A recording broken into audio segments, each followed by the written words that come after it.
The plate crashed. The sound ricocheted through the kitchen metal against ceramic, louder than any insult. I froze.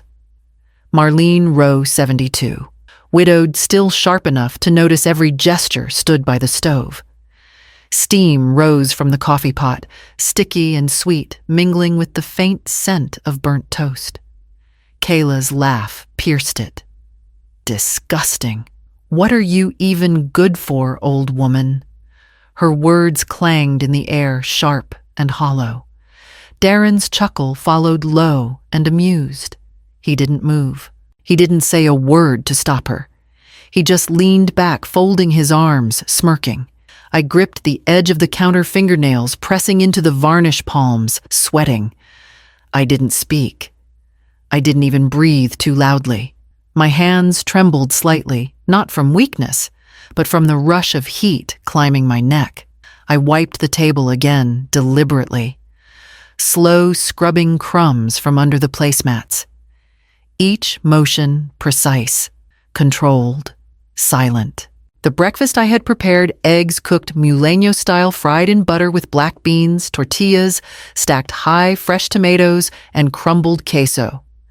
Sprinkled on top, had been made with care. I had risen at 5 a.m., my arthritic fingers coaxing the skillet into readiness, coaxing the aroma into the empty apartment that had been mine for decades.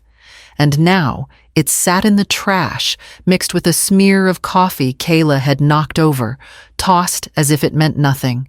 I stood and retrieved the plate. I didn't glare. I didn't scold. I took a paper towel from the roll and wiped the splattered edges. I placed it back on the counter. Kayla ignored me, scrolling on her phone, entirely unbothered. Darren shrugged and poured himself more coffee. I exhaled slowly, as if releasing the tension of a lifetime into the morning air. The silence was my shield. No tears fell, no voice rose. Just the tick of the clock and the hum of the refrigerator, steady and indifferent. I moved to the drawer beneath the counter. Fingers brushed past dish towels and unused silverware until I felt the envelope I had tucked away. Wells Fargo. Power of attorney. The paper felt cold under my touch. Years of careful oversight, signatures, filed powers preserved. The control I had allowed them to believe they possessed had never left my hands. I slid it back, not a word muttered, not a glance toward them. The smell of burnt toast still lingered heavy in the air, clinging to the corners. I did not open a window. I did not rise from the chair I had returned to after wiping crumbs from the placemats. The kitchen was mine, even if the table seemed stolen for a moment. I sat, hands folded over the edge of the table, eyes fixed on the counter where the coffee had pooled and dripped. Outside, sunlight filtered through the blinds. Inside, quiet simmered like the coffee in the pot. I let them think the morning had won. Let them believe that laughter and ridicule were enough, but I had not moved. Not yet, not even close. The plate remained on the counter. The envelope remained in the drawer. The day was just beginning, and I already knew I had time. From there, I moved slowly toward the fridge, noting what was missing, what had been hidden, what they believed I did not see. The morning had just begun, and so had my observation. The chair was gone. I reached for it instinctively, then froze. The space at the table where my placemat should have been stretched, empty. Kayla's eyes met mine, casual, indifferent. "We didn't think you'd be eating with us," she said, a shrug, brushing the air between us. Darren sat across the table, hands folded neatly, watching the exchange. He didn't intervene. He didn't smile. He didn't offer a word of comfort. He simply observed as if the scene was a puzzle, and he was curious to see how I would react. I didn't speak. I didn't rise to demand an explanation. I did not move toward the table they had stolen from me. I turned, walking slowly to the small kitchen off the side. My hand brushed the counter, feeling the grain of the wood beneath my fingertips. I lifted my fork, paused, and focused on a faint grease stain on the wall. The fork trembled slightly in my hand, not from weakness, but from the heat of humiliation climbing my chest. I took a bite of the eggs I had prepared, cold now. The beans were thick and dry, the tortillas slightly limp. I chewed slowly, deliberately, not tasting much, but letting the act ground me. The silence of the kitchen embraced me heavy but familiar, and for the first time that morning, I felt control over something in this house. I set the plate down, carefully rinsed it and dried it. Each motion methodical, deliberate. Not a sound escaped my lips. Not a glance toward the living room where they laughed behind a locked door. I folded the napkins they hadn't touched and stacked them neatly. Nothing was wasted. Later, I retrieved the mail from the counter. The stack of envelopes and brochures had been ignored as usual by the others. I sifted through the pile and pulled out one document, a property tax statement. My name was printed in bold across the top. The house still mine despite appearances. They thought my silence was submission. They thought I had no control. They were wrong. I stacked the rest of the mail in the drawer, careful to place the tax document on top. A quiet reminder to myself, a small shield against their assumptions. Outside, the evening settled into a golden light that spilled across the counters. I didn't look toward the table in the living room. I didn't glance at Darren or Kayla. My focus was the work at hand, the small dominion I could claim without argument. Upstairs, I could hear their laughter through the locked door, muffled but clear. Kayla's voice, high. Darren's low, both blending into a single sound of triumph. I folded another napkin, crisp and linen, and stacked it on top of the first.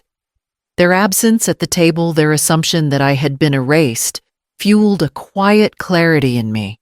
I cleaned the counter one last time, the sponge moving in deliberate strokes, leaving no trace of crumbs or coffee drips.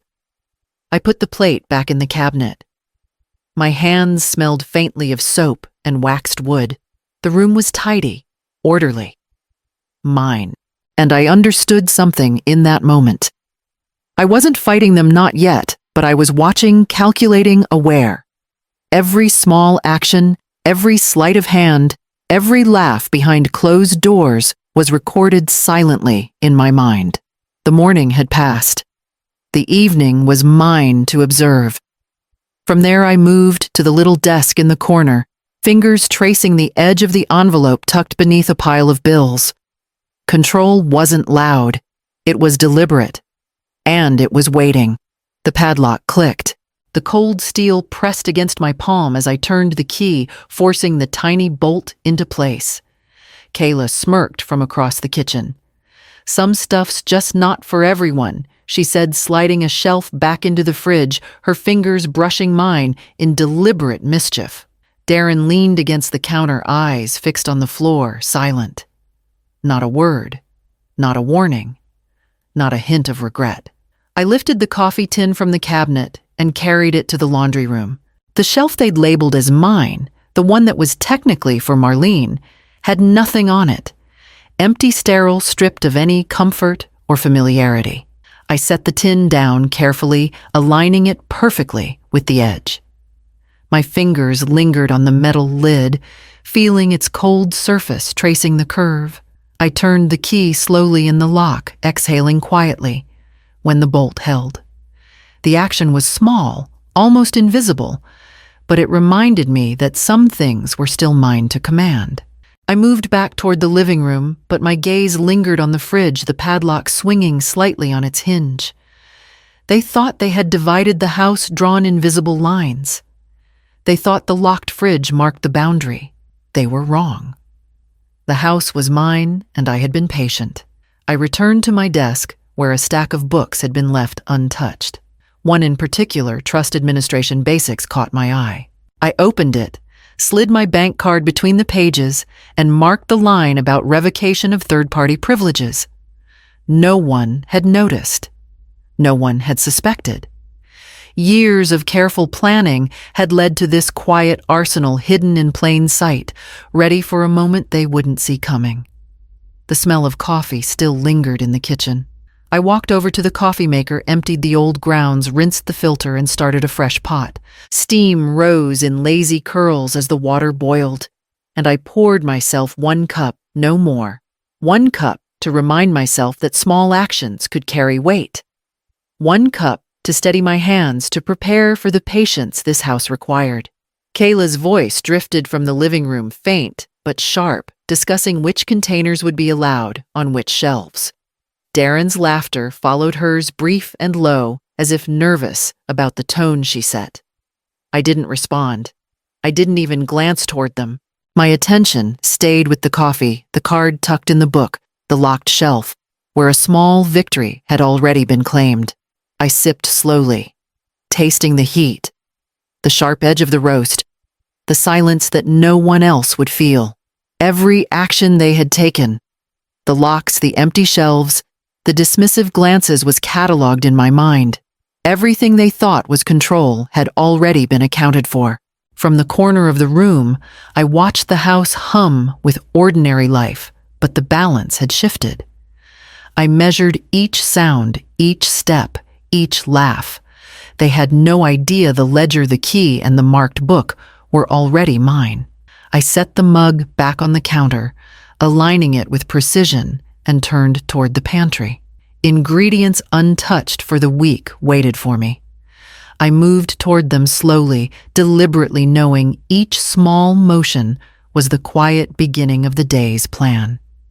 And with that, I began arranging the ingredients for the next meal, keeping the rhythm steady, while upstairs their voices carried behind the locked doors, oblivious to what had already begun. The boxes hit the floor with a dull thud. My clothes, my blankets, my few possessions. They were being shuffled into a room at the far end of the hallway. Kayla stood in the doorway, arms crossed. "We're thinking of turning your old room into a nursery," she said, her voice light, casual. Like this was no insult at all. Darren nodded beside her. Neither of them looked at me, but I felt the weight of their judgment pressing down. I stepped inside. The room was cold, half-lit by a single lamp that flickered. The bed was stripped bare. The closet door creaked empty except for a few hangers. I bent to pick up a sweater, feeling the fabric slide through my fingers. I refolded it slowly, deliberately, smoothing the wrinkles. I paused at one with a broken button and ran my thumb over the frayed thread. I didn't snap at anyone. I didn't scold. I didn't cry. I just worked. Kayla tapped her foot. Darren fiddled with his phone. I ignored them. I moved through the room like a shadow, taking inventory silently. Each item I touched was catalogued, remembered. Every motion measured. My chest rose and fell steadily. My hands were calm, though a small ache tugged at my shoulders. I refolded pillowcases, folded sheets, rolled sweaters. Nothing was rushed. Nothing was wasted. When I opened the closet, my eyes lingered on the empty wall. Something made me bend closer. Behind the insulation taped to the stud was a small brass key. My heart thumped quietly, but my face remained still. The safety deposit box key I had hidden years ago. Still there, still safe, still mine. The discovery didn't need words. No one else knew. No one else would suspect. I set the key back in my hand, fingers curled tightly around it, and continued with the clothes. The routine steadied me. Each fold, each layer, each careful alignment of fabric reminded me that control could still exist even in a room they wanted to erase me from. Outside the guest room, laughter carried from the living area. Kayla and Darren moved with ease, assuming dominance, assuming I was powerless. I didn't look up. I didn't follow them with my gaze. I stacked the folded laundry neatly on the bed. I lined the sweaters along the edge of the mattress, the broken button facing inward. A quiet armor. Later, I packed my suitcase. The red folder, the bank documents, the envelope with the power of attorney, all slid carefully between clothing and linens. The papers would travel with me, unseen, protected. I zipped the suitcase with deliberate motion, testing the lock twice. I left the room tidy, methodical, silent. I didn't sleep that night. The mattress was unfamiliar, the room too small. But I was not frightened. I was alert, aware. The documents lay in my suitcase like seeds waiting to grow. I traced the edge of the folded shirt and let my fingers rest briefly on the envelope inside. Tomorrow, I thought, tomorrow I begin. And as the house settled into quiet, with Kayla and Darren upstairs behind locked doors, I remained in my small corner, cataloging every movement, every word, every assumption. Their laughter faded into the walls, but the knowledge of what I held remained bright, clear, and waiting. I opened the door to Mr. Elkins's office and stepped inside. The scent of polished wood and leather hit me like a wall. He looked up from the desk, gray hair combed back, eyes alert. "Marlene," he said, "I wasn't expecting you today." "I needed to come," I said, letting the words land heavy between us. "I can't wait any longer." He nodded. I handed him the envelope I had tucked in my suitcase. He took it carefully, opening it, scanning the contents. We moved to the notary desk and I laid out the documents. My power of attorney previously shared with Darren would be updated today. Access revoked. Full control restored to me. I held the pen in my hand, feeling its weight, the texture of the paper beneath my fingers. I signed the forms deliberately, letting each stroke count. My hands no longer trembled. The faint ache in my shoulders remained, but the fear had lifted. Each signature was a declaration, small but unstoppable. Mr. Elkins leaned forward. "I've also prepared an amendment to your pension plan, a new beneficiary clause, just in case." He slid the document across the desk. I glanced at it, nodding. Years of careful saving now protected from interference. "You're certain about this?" he asked, raising an eyebrow. "I've waited too long to be certain now," I said. My voice was low but steady.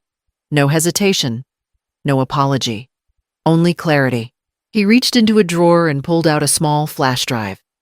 "In case they try anything," he said, handing it to me. His hand lingered for a moment, a subtle gesture of reassurance. I tucked it into my folder, feeling the hard edges against my palm. Evidence meticulously gathered over time, now portable, now mine. I folded the papers carefully, stacking them neatly in the red folder I had brought. I zipped the envelope into my handbag. Everything that mattered, everything that could be used against me, was now protected. The folder rested at the top, ready to be accessed at the right moment. Elkins watched me quiet, knowing the weight of this small act. I didn't meet his eyes. My attention remained on the documents, the pen, the envelope. This was not a performance. It was preparation. Every line of text, every stamped page, every clause, all a shield against the assumptions of Darren and Kayla. We walked out together past the rows of books lining the office. I kept my gaze forward, feeling the solidity of the folder against my side. Outside, the air was brisk, filling my lungs with clarity and focus. I held the folder close, aware that the house, the kitchen, the locked shelves, the hidden keys, none of it was powerless. Back in the car, I breathed slowly, letting the rhythm settle in my chest. The drive home was quiet, controlled, deliberate. The morning would pass as it always did, but the momentum had shifted. Patience had led to action. Observation had led to preparation. I placed the folder carefully on the counter in the apartment. This time, it was on top, fully visible to me and no one else. I brewed a cup of coffee, the steam rising in a thin ribbon. One sip, steady and warming. One small act of control. From here, the next steps would unfold.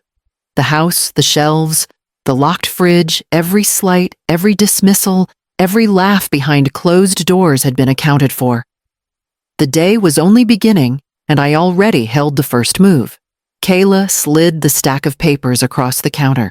"Just some routine paperwork for the house," she said, her tone light, rehearsed. Darren leaned back in his chair, arms folded. "It'll simplify things." He added, eyes flicking toward me but not meeting mine. I lifted the top sheet, glanced at the lines of text, and nodded slowly. "Let me read it tonight," I said, smiling. The corners of my mouth lifted, but the warmth didn't reach my eyes. My hands rested on the counter fingers, brushing the edge of the papers, lingering for a moment, as if testing the weight of their intent. Kayla blinked, expecting compliance, but I only returned the smile and tucked the papers aside. I moved to the kitchen table and set my laptop in front of me. The stack of forms followed. One by one, I scanned every page, each line of legal text, absorbing me with its subtle implications. I saved the file, carefully renaming it Kayla, Attempt Modified PDF. The name alone felt like a small victory. The proof that I was watching, that nothing would be taken without notice. Darren hovered behind me, shifting from one foot to the other. "It won't take long," he murmured. "Just signatures." I nodded, once silent, keeping my focus on the screen. I watched him hesitate, his confidence faltering slightly as he realized I wasn't rushing. Kayla leaned over, trying to guide my hand toward the pen, but I shifted the folder a little out of reach, maintaining the barrier between intention and action. I printed a second copy, crisp, precise. The machine whirred each page, feeding out with deliberate slowness. I stacked the new papers neatly, aligned them with the edges of the table. No one moved. No one interrupted. I slipped the copy into the red folder, the one I had carried with me from the notary. The weight of it in my hands was a quiet reassurance. All the control I had reclaimed was concentrated here, tangible and immovable. Kayla tried again. "It's really just a formality. Everything's routine." I smiled again. The expression was light, almost gracious, but my eyes, steady and unwavering, betrayed nothing. Darren glanced at the folder and quickly looked away, aware of the significance it carried, though he didn't understand fully. I leaned back in my chair, the folder against my chest. I sipped my coffee, the warmth anchoring me. The kitchen was quiet, except for the hum of the refrigerator and the soft tapping of my fingers on the table. Each breath I took reminded me that I was calm, patient, alert, not yielding, not reactive, only observing and planning. The weight of the scanned papers, the printed copy, the folder, everything was ready. Every attempt they made to manipulate, to rush, to pressure me, had already been anticipated. The evening could pass with their assumptions, their insistence, and their subtle coercion. I would let it, and I would let it reveal itself when the time was right. I returned the printed copy to the red folder, sliding it carefully to the top. Everything was in order, ready, prepared. No one else suspected. No one could. The small victory sat quietly between us, waiting, patient, unnoticed. From there, I moved to the counter to rinse my cup, letting the water run over my hands. I had begun the quiet countermeasures, and the day was far from over. The next steps, subtle and deliberate, were already forming in my mind. The cup tipped. Hot liquid splashed across my blouse, dark rings blooming across the fabric. Kayla jerked back, feigning surprise. "Oops," she said, voice light. No apology. Darren chuckled from the counter, leaning back with smug satisfaction. "Shouldn't wear white if you can't handle stains," he added.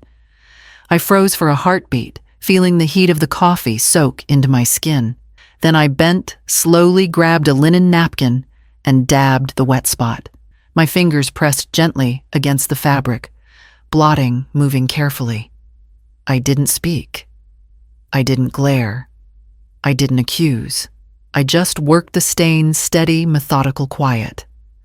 My hand moved with purpose, tracing circles, lifting moisture, leaving no trace. Kayla laughed, thinking she had startled me. Darren's smirk widened, his eyes flicking toward me as if to measure my reaction. But I didn't rise to the bait. I folded the napkin, Clean placed it on the counter. The blouse would dry. The moment passed unnoticed by them except in the tension of my calm. I reached for the mail that had been left on the counter. Among the envelopes, a small receipt caught my eye. Darren had dropped it carelessly while moving a mug. I picked it up, scanning the details. A denied transaction.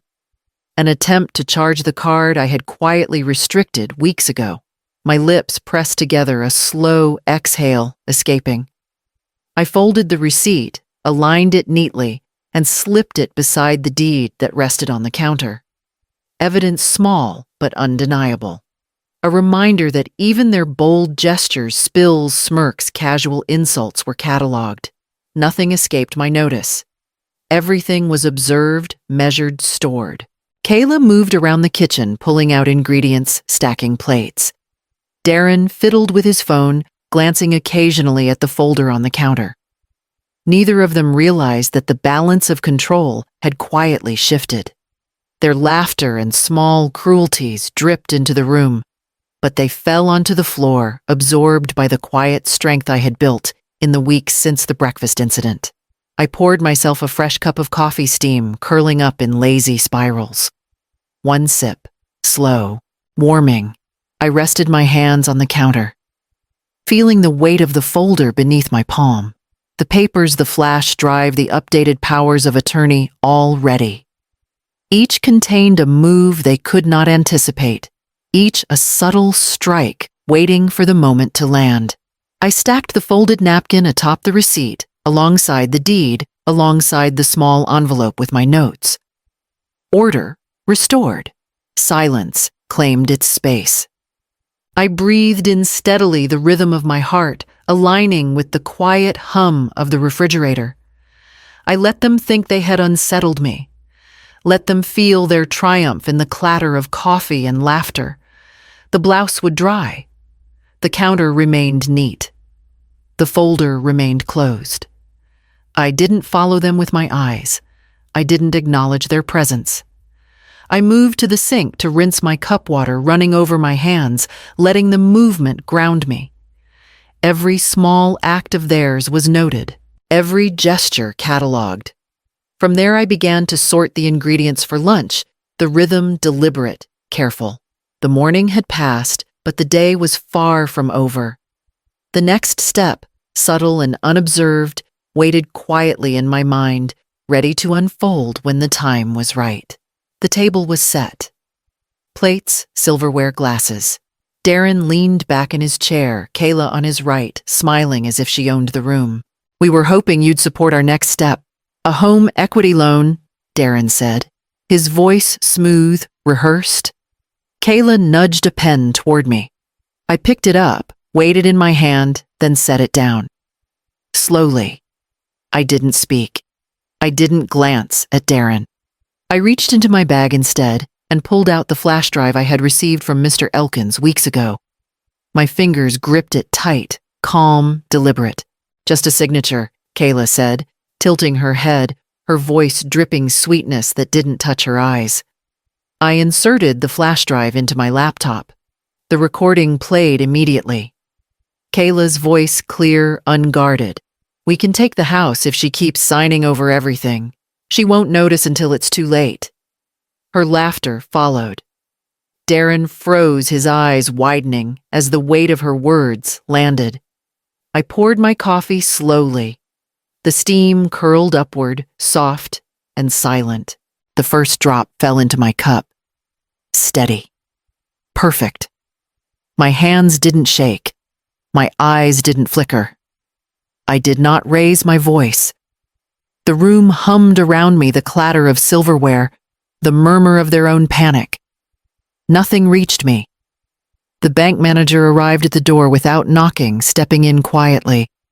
Invited, not surprised.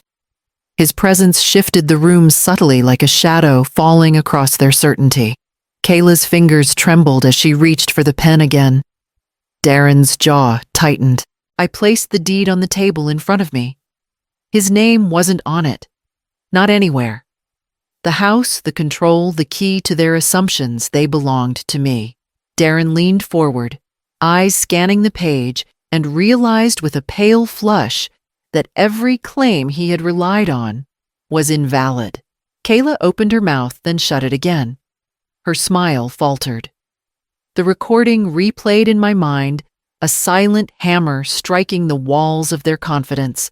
Every laugh, every nudge, every casual assertion of power collapsed in the stillness I maintained. I took a sip of my coffee. The warmth grounded me. Each movement, pressing the laptop, adjusting the folder, stacking the documents neatly, was deliberate. I was present, steady, immovable. My silence carried weight. My calmness made their panic sharper. Darren leaned back the air, leaving his lungs slowly, his face pale. Kayla's eyes darted to the door. The bank manager, the deed. No one spoke. The pen remained untouched. Their control evaporated under the quiet authority I exuded. I stood briefly retrieving the small envelope from my bag. I placed it on the table between the deed and the laptop. Evidence. Insurance. Leverage. They could see it, understand it, feel the implications, but could not contest it in this moment. I returned to my seat, poured another slow sip of coffee, and set the cup carefully on the table. The room was heavy with realization. No one moved. No one dared speak. The first step of my plan had landed precise and undeniable. I leaned back slightly, hands folded over the edge of the table, observing. Darren's stare remained locked on the deed. Kayla's fingers twitched over the pen. The room had shifted, subtly, irrevocably. I let them sit with it. And with that, the next steps awaited. Quiet, but imminent. The day was far from over, and patience had become my most powerful weapon. The phone rang. The bank's automated voice cut through the air. Transaction denied. Card access blocked. I let it repeat twice, letting the words settle. Across town, Darren slammed his fist on the counter. "What do you mean my cards aren't working?" His voice cracked with disbelief. Kayla screamed beside him, shrill and sharp, the sound carrying through the walls. The neighbors could hear, and I didn't care. I was already gone. I hadn't waited. The condo key slid smoothly from my bag.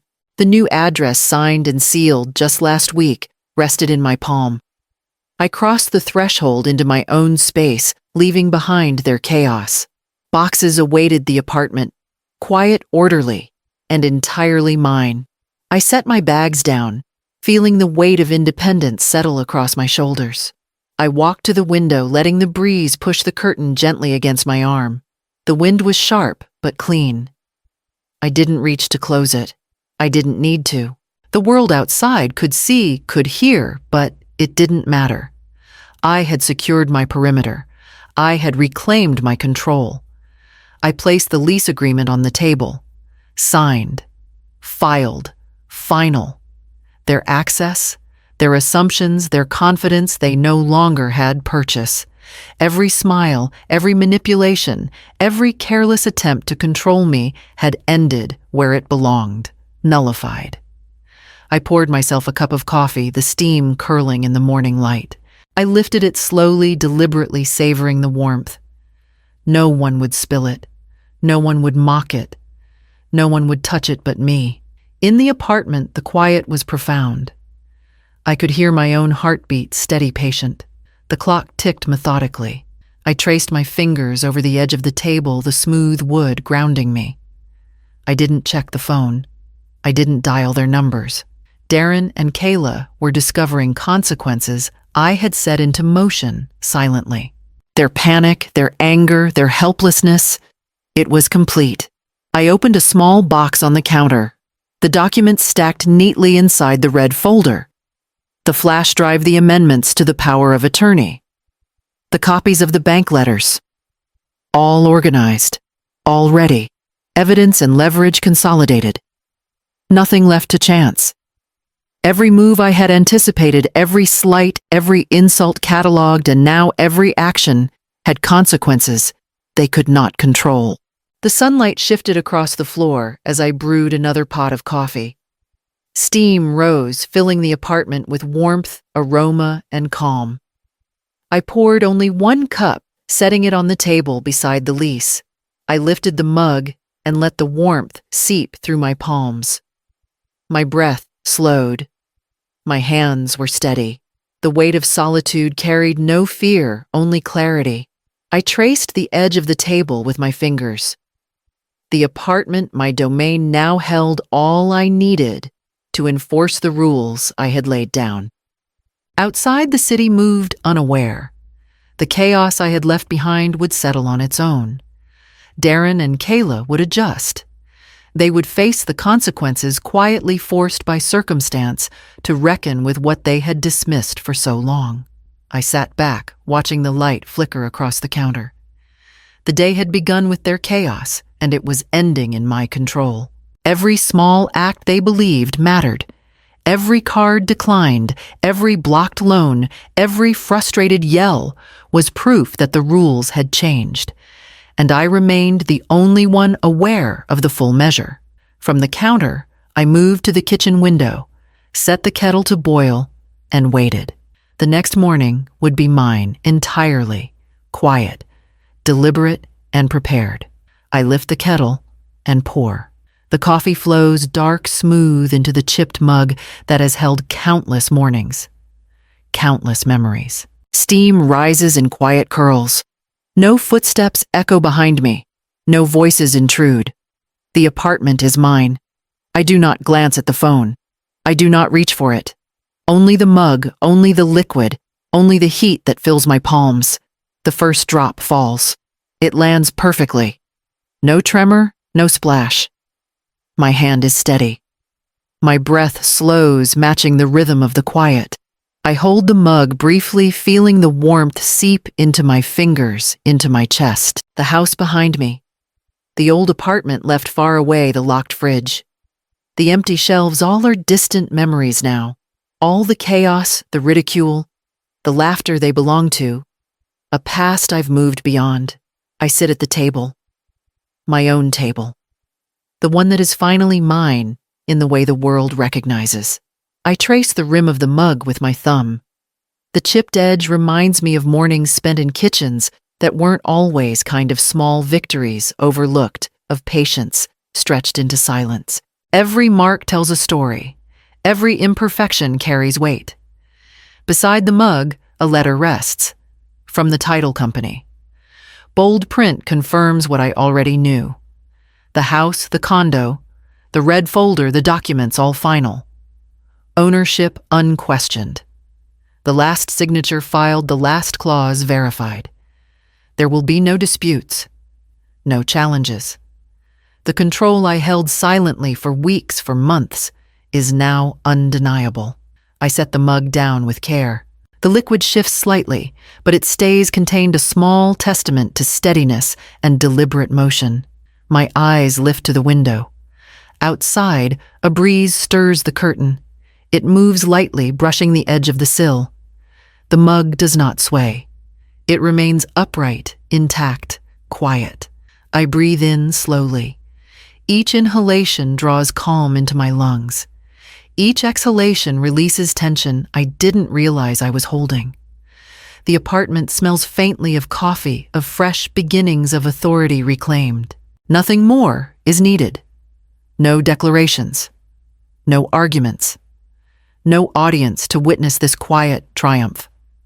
I pick up the letter, feel the thickness of the paper, the crisp edge of legality, and place it carefully on the table beside the mug. The combination of warmth and certainty is enough. Every action I take is deliberate, precise, and final. Every small victory, every measured move, every carefully held silence has brought me to this moment. I sip the coffee. The taste is strong, slightly bitter, grounding. I set the mug back down. One drop of warmth remains in my hand, mirrored by a drop of control, solid, unshakable. The breeze continues, soft and unassuming, brushing against the curtain. Outside, the world moves unaware of the quiet authority at this table. Inside, I remain seated, hands folded briefly over the mug, aware that every move I've made has culminated in this simple, deliberate act. I lean back, letting the chair hold me. The light shifts across the table, across the floor. No one will disturb this peace. No one will overturn it. The day stretches ahead, calm, deliberate mine. The first drop didn't spill.